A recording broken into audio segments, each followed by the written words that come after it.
वैसे तो मेरी रंगत बिल्कुल साफ सुथरी और गोरी चिट्टी थी। नए नक्श भी बड़े दिखते थे, लेकिन मैं दुबली पतली बहुत थी। बचपन से ही मुझे लड़कों के साथ खेलने कूदने का बड़ा शौक था। अक्सर मैं गली मोहल्ले में लड़कों के साथ ही खेलते हुए नजर आती थी। घर में सबसे छोटी थी, इसलिए माँ बाप का लाड प्यार मेरे साथ कुछ ज़्यादा ही था। मुझसे बड़ी दो बहनें थीं जो कि शादीशुदा थीं। मेरा ज़्यादातर समय लड़कों के साथ ही गुजरता था, इसलिए मेरा पहनावा ओढ़ावा भी ऐसा ही था। मैं लड़कों की तरह ही शर्ट और जीन्स पहनती थी, सर पे टोपी लगाए रखती थी। क्रिकेट, बैडमिंटन, फुटबॉल ये सब मेरे पसंदीदा खेल थे। मुझे पता ही नहीं चलता कि समय कब गुजर गया और मैं 16 साल की कब हो चुकी थी। 16 साल की हुई तो मेरे माँ बाप ने मुझे ज़बरदस्ती घर पर बैठाना शुरू कर दिया। कहने लगे, लड़की हो तुम घर पर ही रहा करो, शर्म नहीं आती, इतनी बड़ी हो गई हो अभी तक मोहल्ले के लड़कों के साथ खेलती नजर आती हो। मैं शुरू से ही लापरवाह थी। माँ की बात एक कान से सुनकर दूसरे कान से निकाल देती थी। माँ की डांट फटकार सुनने के बाद भी मेरा ध्यान बाहर खेलने जाने, क्रिकेट मैच की तरफ ही था। मैंने मम्मी से विनती की, बस यह आखिरी खेल है, लेकिन वह नहीं मानी। मेरा बाहर जाना बिल्कुल बंद कर दी। बस यह था कि मैं छत पे जाकर पतंग उड़ा लिया करती थी या बाहर वाले साहिल की छत पे जाकर उसकी माँ से शिकायत लगा देती थी कि मुझे माँ ने घर में कैदी बना रखा है। मेरा उठना बैठना चलना फिरना सब बंद कर दिया है। तो आहिल मुझे मुस्कुरा कर कहा कि कोई बात नहीं समया, अब तुम बड़ी हो गई हो, अब घर पे ही रहा करो। वो तो उल्टा में मुझे ही समझाने लगा। अक्सर मैं उसी से शॉट लेकर पहना करती थी। बेशक मैं लड़कों के साथ खेल कूद कर बड़ी हुई थी, लेकिन मोहल्लों के लड़के ने कभी मेरे साथ बदतमीजी करने की कोशिश नहीं की थी। और उसी की वजह से शायद आहिल, जो कि हर जगह मेरा रक्षक बनकर मेरे साथ रहता था, माँ के बहुत से काम में भी मदद किया करता था, क्योंकि हमारा कोई भाई नहीं था। पापा विदेश होते थे, 6 महीने बाद ही आते थे। जैसे ही मैं 14 क्लास में पढ़ी, मेरी माँ की सहेली ने मेरा रिश्ता अपने बेटे के लिए मांग लिया। मैं 20 साल की थी जब भोपाल से मेरी माँ की सहेली ने अपने बेटे का रिश्ता मेरे लिए मांगा था। लेकिन जब मुझे मालूम हुआ तो मैंने माँ से साफ इनकार कर दिया कि मैं आपको छोड़ के दूसरे शहर नहीं जाऊंगी। मम्मी कहने लगी, तुम्हारी जो करतूत है, मैं तुम्हें अपने पास कुंवारी रख के जलील नहीं होना चाहती। अरे इतनी बड़ी हो गई हो और एक कप चाय बनाने तक नहीं आती। वह मेरी बचपन की सहेली है, बिल्कुल बहने जैसा प्यार है। वह तेरे सारे ऐप छुपा लेगी और यह मेरी माँ की सबसे बड़ी गलती थी। खैर, मेरी शादी की तरफ कोई ध्यान नहीं था। अभी तक मेरा दिमाग बस खेलकूद में ही उलझा था। शादी के 4 दिन पहले तक मैं बाहर निकलने की तरकीब ढूंढती रही और चुपचाप कर बाहर भी निकल जाया करती थी। मेरी माँ कहती कि शादी होने में 4 दिन बचे हैं और इस लड़की को चैन नहीं है।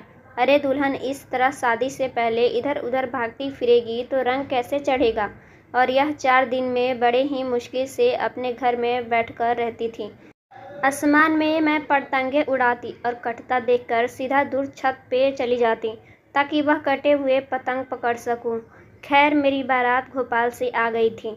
दिन के समय मेरी शादी हुई थी और रात की ट्रेन से ही वापस का सफ़र भी शुरू हो गया। दूल्हा वहीं घूंघट में, मैं ट्रेन में बैठी हुई बोर हो रही थी। मेरा पति अमित मुझे बार बार बड़े गौर से देख रहा था। मेरी सास भोपाल से थी, इसलिए यहाँ पर मेरा आना जाना ना होने के बराबर था। 4-5 साल बाद मम्मी की यह सहेली हमारे घर मिलने आती थी।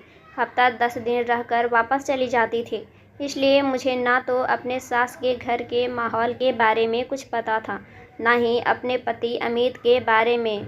बेशक मेरा सारा बचपन लड़कों के साथ खेल कूद में गुजरा था, लेकिन जिस नज़रों से अमित मुझे देख रहा था और जो उलझन मुझे उसकी नज़रों से महसूस हो रही थी, मुझे उन लड़कों से नहीं होती थी जिनके साथ मैं बचपन से ही खेलती आ रही थी।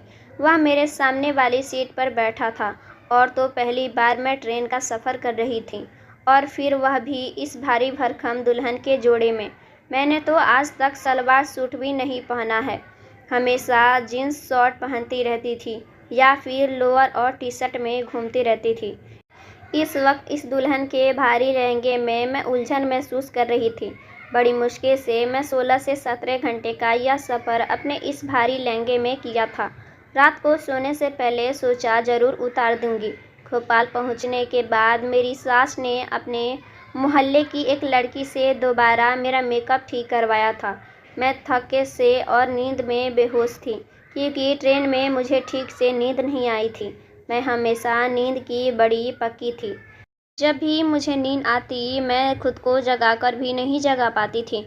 इसलिए अपने पति के कमरे के आने का इंतज़ार भी मैं नहीं कर पा रही थी, ताकि वहाँ पर सर रख के मैं सो गई थी। ना जाने रात के किस समय मेरी आँख खुली थी। मैंने देखा अमित सोफे पर ताकीक रखकर सो गया है। यह देखकर मुझे बड़ी शर्मिंदगी सी महसूस हुई थी। मुझे उसका इंतज़ार करना चाहिए था। खैर, मैं घड़ी की तरफ नज़र घुमाई तो रात के 3 बज रहे थे। मुझे बहुत भूख लग रही थी। जब से मैं आई थी, बस नाश्ता करके ही सास ने मुझे कमरे में बैठा दिया और मैं कमरे में आते ही लेट गई थी। मैं उठकर कमरे से बाहर जाना चाहती थी, ताकि अपने खाने पीने का कुछ जुगाड़ कर सकूं। लेकिन जैसे ही मैं बेड से नीचे पाँव रखी, न जाने नीचे क्या था, मेरे पाँव से टकरा गया और मैं गिरते-गिरते बची थी। लेकिन मेरे मुंह से एक चीख निकल गई थी और मैं जल्दी से संभल भी गई थी। गिरने से तो मैं बच गई, लेकिन चीख की आवाज़ से अमित की आंख खुल गई थी। मुझे जागते देखकर वह मुस्कुराता हुआ उठकर मेरे पास आ गया। अपना तकिया भी बेड पर रखा। बेशक उसका बचपन में मेरे घर आना जाना था, लेकिन अब अमित मेरे लिए बिल्कुल अनजान था। वह मेरे पास आकर बैठ गया और कहने लगा, हो गई तुम्हारी नींद पूरी? कितना जगाया तुम्हें? तुम तो घोड़े बेचकर सो रही थी, उठने का नाम ही नहीं लिया। मैंने कहा, आई एम सॉरी, शायद सफ़र की वजह से बहुत थक गई थी, इसलिए मुझे पता ही नहीं चला कि कब आँख लग गई। तो कहने लगा, हाँ, मैं तुम्हें जगाने की कोशिश किया था, लेकिन नींद में ही तुमने साफ कह दिया कि मुझे सोने दो। उसने गहरी सांस लेते हुए मुझे कनखियों से देखा था। मुझे तो ऐसा कुछ भी याद नहीं था, लेकिन ऐसा महसूस भी था, क्योंकि गहरी नींद में जब मम्मी मुझे उठाती थी, तो मैं उन्हें भी ऐसे ही कहती थी। उस वक्त मुझे बहुत शर्मिंदगी महसूस हो रही थी। मैं अभी यही सोच रही थी कि कैसे अमित से कहूँ कि मुझे भूख लगी है। तभी उसने मेरा हाथ अपने हाथ में लिया और कहा, बेशक हमारी माँ का आपस में आना जाना था और मिलना जुलना था, लेकिन मैं तुम्हें पहली बार देख रहा हूँ। मेरी माँ ने जब मुझे तुम्हारे लिए पूछा तो मैंने अपना फैसला माँ पर छोड़ दिया था, लेकिन फिर यह सोचने लगा, पता नहीं तुम कैसी होगी, लेकिन तुम खूबसूरत हो। मुझे अपनी माँ के फैसले पर कोई एतराज़ नहीं है, बल्कि खुश हूँ। मेरी माँ ने इतनी खूबसूरत लड़की मेरे लिए चुना है। यह कहकर उसने साइड टेबल की तरह से अंगूठी निकाली और मेरी उंगली में पहना दी। कुछ देर तक वह मेरी तारीफ़ करता रहा। मेरे लिए सब कुछ नया नया और बहुत ही अनोखा था, क्योंकि अब तक जिस लड़कों के साथ मैं खेला करती थी, वह मुझे लड़का समझते थे, कभी मुझे ऐसी बातें नहीं करते थे। इसलिए अमित के मुंह से अपनी तारीफ़ सुनकर मुझे अच्छा लग रहा था। उसका मेरे चेहरे को छूना, मदहोश शब्दों में बात कहूँ तो फरेब लग रहा था। अचानक वह मेरे हाथ को देखकर चुप सा हो गया और कहने लगा, तुम्हारे हाथ इतने मोटे और बड़े क्यों हैं? लड़कियों के हाथ जैसे खूबसूरत क्यों नहीं हैं? उसने मेरे हाथ को छोड़ दिया था। कहने लगा, मुझे लड़कियों में मर्दाना झलक बिल्कुल अच्छी नहीं लगती। मैं अपने हाथ को गौर से देखने लगी।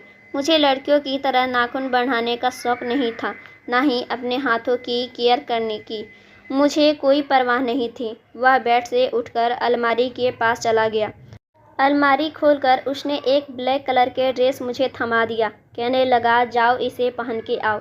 मैं खुद भी इन कपड़ों से तंग आ चुकी थी, इसलिए सुकून किया। लेकिन जैसे ही बाथरूम में जाकर उन कपड़ों को देखा, तो नेट की बहुत ही बारीकी की कपड़ी थी। उसे पहनते हुए मैं बेहद ही नर्वस हुई थी। मैं कमरे में आई तो सामने ही अमित हाथ में परफ्यूम की बोतल पकड़े खुद पे लगा रहा था। मुझे देखकर मुस्कुराता हुआ मेरे पास आ गया, मुझ पर स्प्रेस करने लगा। कहने लगा, मुझे इन परफ्यूम की खुशबू बहुत पसंद है। यह कहकर वह मुझे अपने आप से लगाया और बेड पर ले आया। मुझे प्यार भरी बातें करने लगा। उसकी नज़रें मेरे पूरे शरीर पर घूम रही थी और मैं बेहद शर्मा रही थी, क्योंकि ऐसी नज़रें से मेरा पहली बार सामना हो रहा था। कुछ ही देर में उसने मुझे अपनी आगोश में समेट लिया था। उसके हाथ मेरे शरीर के हर हिस्से पे सफ़र कर रहे थे, लेकिन हर जगह जाकर उसके हाथ रुक जाते थे। फिर अचानक ही वह मुझे एक कदम पीछे जा हटा। उसके चेहरे के हाव-भाव एकदम से बदल गए थे। मैं समझ नहीं पा रही थी कि उसे क्या हुआ है। वह फ़ौरन कमरे से बाहर निकल गया। मैं काफ़ी देर तक उसका इंतज़ार करती रही, लेकिन वह वापस कमरे में नहीं आया था। मुझे समझ नहीं आ रहा था कि आखिर उसे क्या हो गया था। अभी कुछ देर पहले तो वो बहुत खुश था, पता नहीं उसे क्या हो गया था।